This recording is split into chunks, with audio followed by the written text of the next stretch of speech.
after we came back from Romania, we had some serious health issues, my wife and I, and that led us into establishing an organic farm in Missouri. And the focus was developing regenerative agricultural processes to grow and produce nutrient-dense foods to rebuild our health.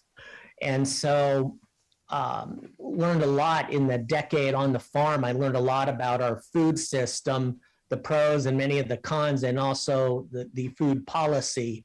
And even moving into the organic movement, the word organic is a word that's controlled by the USDA, whereas one of my heroes, farm heroes, Joel Salatin says, the US duh.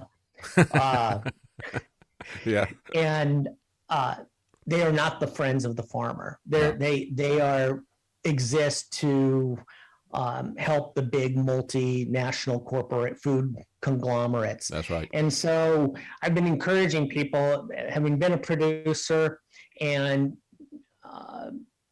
not only on my own farm producing both proteins and also fruits and vegetables, but also working, setting up a buying club. And this is what I really encourage people to do. It's something practical. Everyone can go find their local farms. The website is localharvest.org.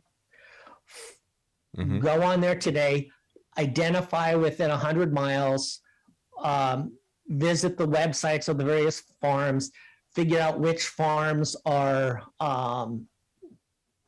friendly, go visit the farms, inspect them, discreetly, but ask questions. What do they feed their animals? How do they doctor sick animals and things like that? And if a farmer won't let you come visit their farm, that's a red flag. Yeah. The farms, our farm, we had an open policy anytime, any day, except the Lord's Day. We kind of frowned on that, but come out and visit. We're glad to ask, to hear your questions. And give us the name of that site again, because that's really important. That's what people really need to be doing right now, especially as we're starting to see some of these, empty shelves are starting to reappear again. What's the name of that website again, where they can find local farms and that they can connect with? Localharvest.org. Okay. All right. I'm going to put that in the video. I want to make sure that we've got that as a resource for people. That's great. That's great information. Then I think other than, for people who have black thumbs and can't grow anything, you're going to need to connect with others. You're going to need to connect with your local farms. For those who have a little space, even a balcony or a sunny window, you can begin growing your own food. You can begin with something simple like microgreens that are grown in a Tupperware container in a sunny window. And you can plant a garden. I'm in southeast Wisconsin. It's blowing snow right now, but I have little mini greenhouses, and I still have carrots and salad and spinach growing outside. That's great. And it doesn't look real pretty, but it's still edible, especially the carrots. And so there's resources out there, and I do workshops on 4-season growing. And just like here, it's difficult to grow in the winter, it's very difficult to grow lettuce or spinach in Texas during, July, August, and September. So there's things that you can do that are relatively low cost to adjust your seasonal weather, adjust your seasonal weather one way or the other to cool things off or to warm things up. And I should have mentioned this at the beginning. Your Penuel Consultants, that's Penuel, and this is what you do. You do consulting work with this: intensive and 4-season growing, regenerative agriculture, food production and distribution, homesteading and sustainable development, strategic relocation, project and NGO management. So you've been there, you've done that, you've helped people in Romania to get more productive, and you've had a lot of experience doing this. Again, people can find you at penuelgroup@pm.me. Is that the best way to contact you? That's the best way. Good. Let's talk a little bit about, because when I talked to you, I asked you about aquaponics and hydroponics. You're talking about how you've got a greenhouse set up, and that's good. So I asked you about that. Tell people what you found in your experience about that. The second or third year of our farm, we had built a good-sized greenhouse, and I listened to some trade equipment manufacturers, and I like the idea of producing 3 to 4 times more produce in the same amount of space, especially when you have a limited footprint of a greenhouse. So we put in the towers, we put in this watering system that required organic nutrients, and we grew beautiful lettuce. Mm-hmm. We tasted it, and didn't taste like much. So about 2 months later, we put another group of seedlings in, but right next to it in the soil, we planted romaine lettuce in both places. Mm-hmm. Now, the hydroponic system, it grew much faster. It was a little prettier. There was no insect damage. But when I did a taste comparison between the two, there was no comparison. And so I began, Gary Zimmer has written a book, I believe it's called The Biological Farmer. So I began doing research.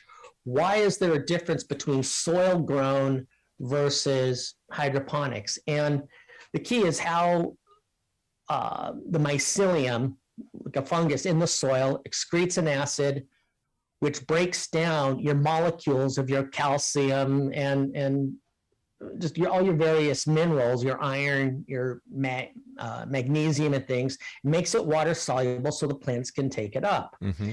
And when you taste something that's really flavorful without any seasoning on it, it's not really the fruit other than the sugars. You're tasting the minerals. Mm-hmm. That's what's making an impact on your palate. And while the hydroponic stuff looks great, it can be organic, it's going to be it's going to have mineral deficiencies. And so you're going to be paying a premium, but then you have to go out and you have to buy supplements, Mm-hmm. minerals and other vitamins to supplement what the food doesn't have. Why not follow the God-provided system of growing in soil? That's right. Yeah. Maybe God had an idea about that, right? and so and as I dove further into the food system, a lot of the food chemical companies are also pharmaceutical companies. Probably the biggest is Bayer. Okay. Mm-hmm. They don't want to make people healthier from the ag side, because then it's going to cut back on customers on the pharmaceutical side. And our farm was about an hour away from the headquarters of Monsanto, and we had several of their executive staff were PhD scientists that were our customers, and they preferred to only feed their family. And in one case, they would order extra vegetables for even their dogs. Wow. They only wanted their dogs to have truly organic food. And so there's a great resource for workshops and also seeds. He's a like-minded person, Jason Matthias, at seedsforgenerations.com. And he has a great deal of experience and has a good understanding of our current situation, and is providing open pollinated seeds through his family's business. And, that's great. Yeah, and that's a key thing. How do you sustain this? You've got to have, as you point here, regenerative, sustainable agriculture. And I guess a big part of that. So he is providing people with that service as seeds, or is he showing people how to do their own seeds, or is it a little bit of both? He's predominantly selling seeds, but also he teaches some workshops on sustainable growing. We've worked together on projects for a number of years, and he's someone that in the seed business who I trust. Well, that's and good. I encourage your listeners, if they haven't already planned out a garden and ordered their seeds for this year, that's something to make a priority this week. This time last year, a lot of the seed producers stopped selling to individuals only. Unless you were a commercial farmer, you could buy seeds in any kind of a bulk. And there were shortages last year. And what I'm seeing is that we're going to see a repeat. And so even something small, even container growing, I had sent you a picture on our small, we live on a 1/4 acre lot here in southeast Wisconsin. And we were able to produce over 400 pounds of food in that first summer that we were here.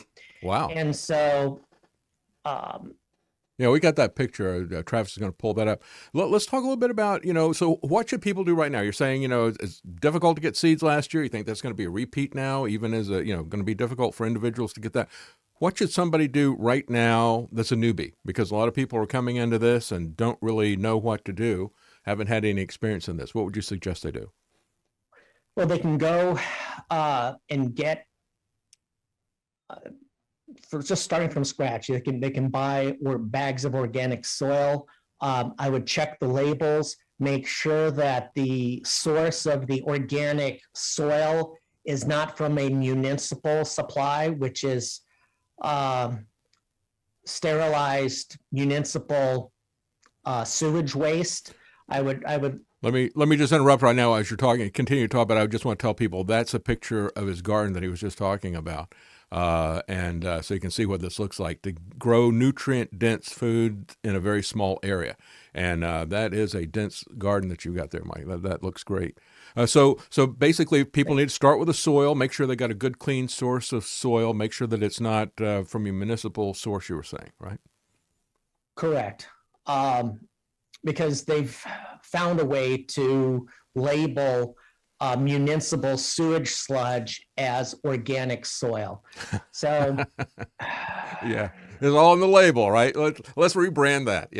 I've got 10 miles of string. Well, we can market that. Yeah, but they're cut into 3-inch lengths. I know. Let's see, what can we call that? That's the way this all works. Yeah, it's a game. So if you have a local farmer, you can even, which is what I did, is I piggybacked on there. They order, tractor trailer loads of compost, and I purchased some compost because I wanted to be able to quickly get our garden up and running. And then what people can do today is start composting everything: your coffee grounds, your white paper napkins, your paper towels, your vegetable scraps. You can start compost buckets, and we have 4 compost bins that are running right now, and it's not composting real fast this time of year, but as things begin to warm up, or if we have a sunny day, the microbes will start becoming active again. Mm-hmm. And a 5-gallon bucket of organic compost is probably out on the market. It's going to cost you $10 to $15, and you should be able to produce an average family 2 to 3 buckets a month. Mm-hmm. And it's normally it's just it's trash waste. Mm-hmm. It's food waste. And so that's an asset that God provides each family, and it just needs to be recycled and keep the nutrients there at your home. And the other thing they can do right now is they can get seeds broccoli and other things, and they can start growing little microgreens. And use scissors to harvest them and put them in salads and smoothies. My wife, she puts them on top of our scrambled eggs in the morning. They're nutrient dense. They're very easy to grow. You really don't even need that much sunshine, to grow at 2 to 3 inches tall. And so those are some things that can be done right now. Mm-hmm. And then next is start planning on laying out a garden. We made about 3/4 of our backyard into garden space, less mowing. My attitude after having sheep and falling in love with lamb chops when we lived in Romania, I'm thoroughly convinced God created grass to fatten cattle and make lamb chops. And so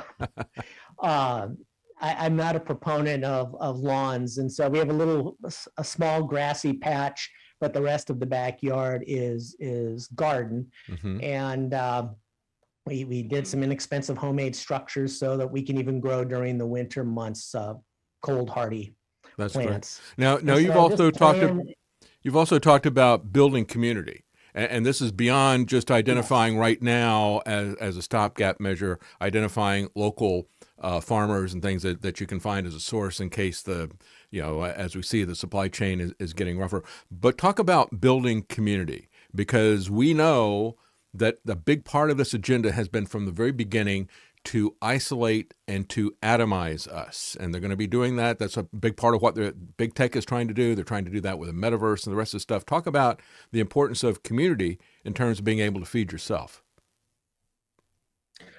Well, it begins first with meeting your community. As my wife and I were new to this area, we've been here about 18 months. Daily, we would go on walks and we would meet our neighbors, and we would see those who were gardening, those who had pristine lawns with a little white flag in it indicating that it's been sprayed with. No, my dog died from one of those lawns, so I know from a neighbor's lawn like that. But yeah. My dogs, it's funny, my dogs will be running on the grass and we get to a house that's marked with the flags. Yeah. They get off the grass. Yeah. It's and the sad part is people let their children run and play on that. Yes. So meet your neighbors, start getting to know who are the gardeners in your community. The other thing that has been very difficult, we've gone through 2 fall seasons here, is the amount of fruit trees and berries where the fruit's not being harvested. I mean, just probably 90% of the apple and pear trees within a couple miles of my home, they're just left. The fruit falls, rots, the squirrels eat it, and it attracts wasps. Wow. And so one situation came up, somebody said they needed help removing apple trees. And so I thought they were little apple trees, but these had to be 30, 40-year-old apple trees. And I explained to the homeowner, do you realize that you have $800 to $900 worth of fruit on these trees? Yeah. Now, half of it had already rotten and fallen to the ground, but this is an asset. And this person grew up in the city, had no idea. They bought this home, and he wanted to cut all the trees down. Wow. And I'm thinking, save them. And this winter, I'll go help him prune the trees to make them more manageable. And instead of having, 800 apples per tree that are, small to medium-sized apples, you may get 300 apples, but they're going to be huge. And so that's just pruning and management. And a lot of families that planted apple trees when their children are little, their kids are gone. They now have grandkids. They're too elderly to even go out and harvest. So we ask people, may we have your permission to harvest the apples? And we're going to make applesauce or apple butter. And can we bring you some of the harvest? And most people are willing. That's great. Blackberries, raspberries, same thing. That's and, a little 4-ounce clamshell of organic raspberries is $5. And you go pick for an hour, two people can pick $40-50 worth of berries. And instead of the birds and insects or just falling to the ground and rotting, you can actually use with the resources that are already there in your community just by asking. That's right. And people have looked at this and said, "Oh, maybe I can do something else in those couple of hours. I can make more money." But the reality is that if we get into shortages and things like that, you want to have that food is going to be worth a lot more than that. And so that's one of the things that you're doing is you're making sure for the future that you got some insurance here that there's going to be food in that community. It's not simply about making the money. You can make some money now doing it. Maybe you could do other things where you could make more money right now, but that's going to reverse, I think, in the short-term future. I would agree. Another thing to look for as you're meeting people in your community, who has medicinal plants. A lot of people in our area love to grow the purple coneflower, which produces echinacea. And so there are even medicinal resources in our communities that are there just for the picking. And so also to help build community is to consider establishing a food club. When we were farming, we were members of the Farm to Consumer Legal Defense. And at the time, their interim executive director, John Moody, published this book that I highly recommend. Food Club and Co-op Handbook by John Moody. That's yes, great. I highly recommend that. And John had helped mentor me and some of my staff to establish a food club. And one of the things, remember I mentioned earlier, how did the Romanians survive by going over or around or under? This time we still have the freedom of association. We can still have clubs. What gives the health departments and the USDA and the FDA authority is they've been mandated and have law to back them up to protect the health of the general public. This is a key concept. If you sell to the general public, you must submit to the rules and regulations. That's why the raw milk, they've had SWAT teams raid farms and co-ops and things because they're selling foods. If you do not sell to the general public, they have no standing.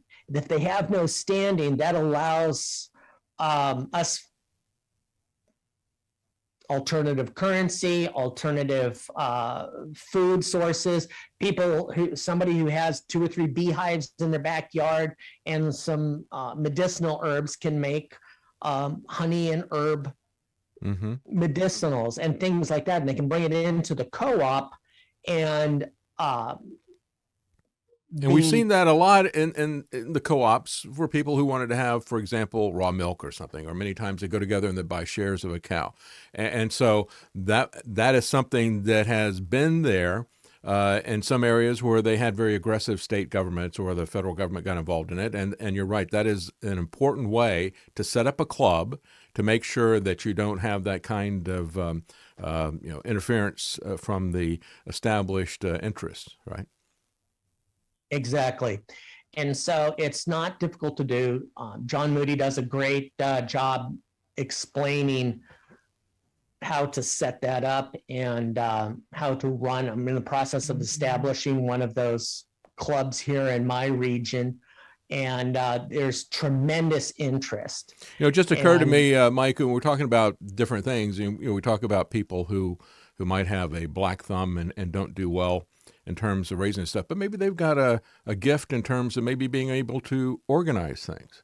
And so maybe you can fill in with this, organization of organizing a co-op or something like that, helping to administer that. Maybe if agriculture is not your thing, you struggle with that. Maybe there's some other things that you can bring to this. And that's a big part of coming together as a community, isn't it? That is. And one of the things that I found that was beautiful is when we visited John Moody's buying club in Kentucky.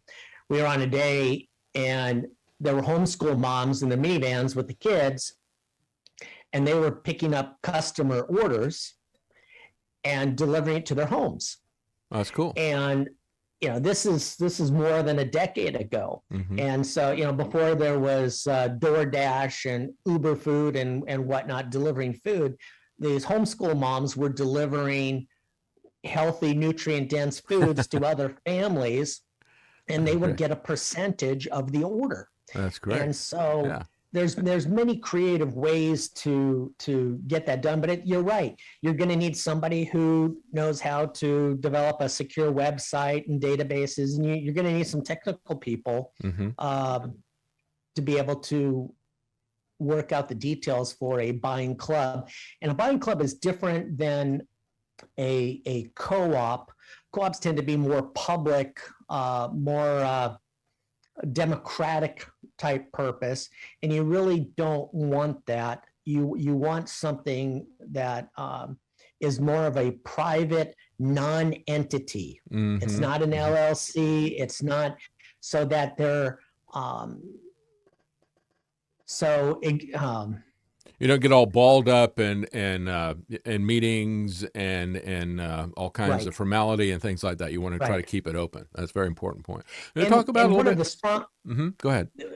Just in closing on that topic, I think farmers right now, a recent statistic, farmers get less than 10 cents on the dollar for what you see for things in the grocery stores.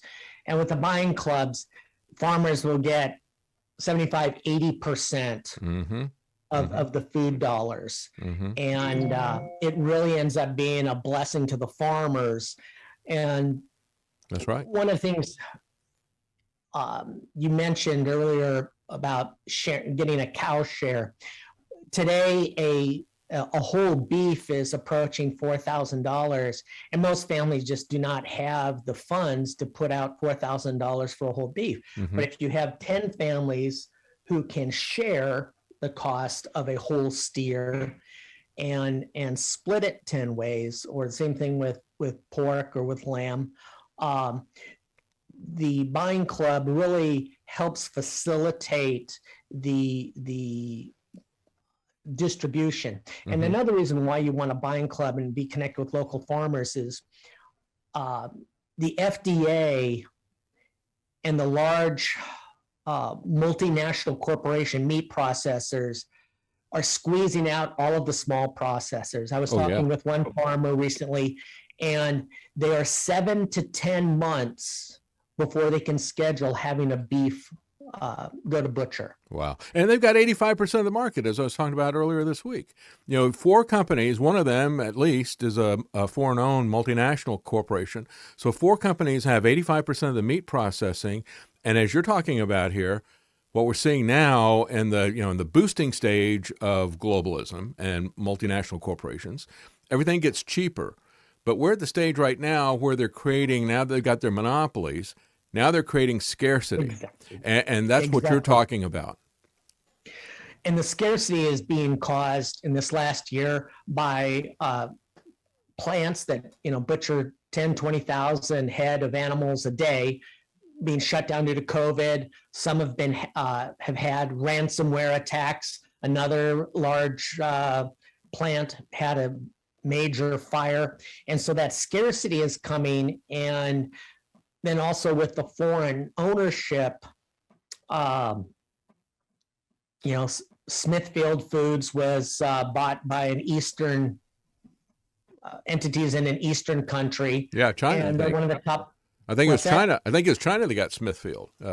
Correct. Yeah. No, I was in the watch that unfold in the state of Missouri, where we were farming, and we also raised pork, pasture raised, organically fed pork, and they convinced the legislators to change the laws on the books in the state of Missouri to allow foreign ownership of farms. Yeah. And within 2 weeks after the laws changed, the announcement is made that Smithfield was bought by a foreign entity. And what a coincidence. Who knew, right? These things work. Yeah, there are no coincidences. No. So that's where we have to be wise and remember, we don't play fair. God in his providence has given us an unfair advantage. And so it's important right now for people to find out what is their local community, what does their foodscape look like, and start reaching out. People can reach out to me. I can send them a list of resources, additional resources, and that's great. Yeah, you got tremendous amount, and we only scratched the surface here. I want to get you back again to talk about that. One of the things you mentioned is developing a church and community garden, and that is really one of the places that we really do need to have community. As I said at the beginning, we should not despair when we look at what is stacked against us, but we ought to have a bit of hope that God always uses the weak to overcome the strong. When David Absolutely. looked at Goliath, what he said was, he was encouraged when Goliath started taunting God. It's like, oh, now I've got you. So we want to be on that side, and we want to have the confidence that as David's, we can overcome these Goliaths, because that's really what is going to happen in the future. And we know who controls the cattle on 1,000 hills and the rest of these things. And so we have a role to play in this. This is an opportunity for us to develop relationship, which is so ultimately important to all these different areas. That's why that's become the number one thing for them to take away. So thank you so much for joining us. It's been fascinating talking to you, Mike. Mike Bravo, his business is Penuel Consultants. You can find him at penuelgroup@pm.me. A wealth of information, and I want to get you back on because we've only really scratched the surface of the things that need to be talked about. And I think this is the key issue. If we're going to prepare for what is coming, we need to start with our food supply, because we've seen tyrants use this over and over again, whether it's Mao's program or the Holodomor that Stalin did. That's the way they control people, is through the food. Mm-hmm. That is the most effective way for them to control people. So we need to cut that avenue off. Thank you so much for joining us, Mike. Appreciate that. Thank you, David.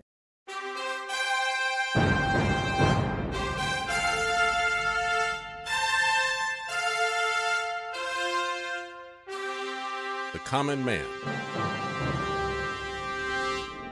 They created Common Core to dumb down our children. They created Common Pass to track and control us. Their Commons Project to make sure the commoners own nothing. And the communist future. They see the common man as simple, unsophisticated, ordinary. But each of us has worth and dignity, created in the image of God. That is what we have in common. That is what they want to take away. Their most powerful weapons are isolation, deception, intimidation. They desire to know everything about us while they hide everything from us. It's time to turn that around and expose what they want to hide. Please share the information and links you'll find at thedavidknightshow.com. Thank you for listening. Thank you for sharing.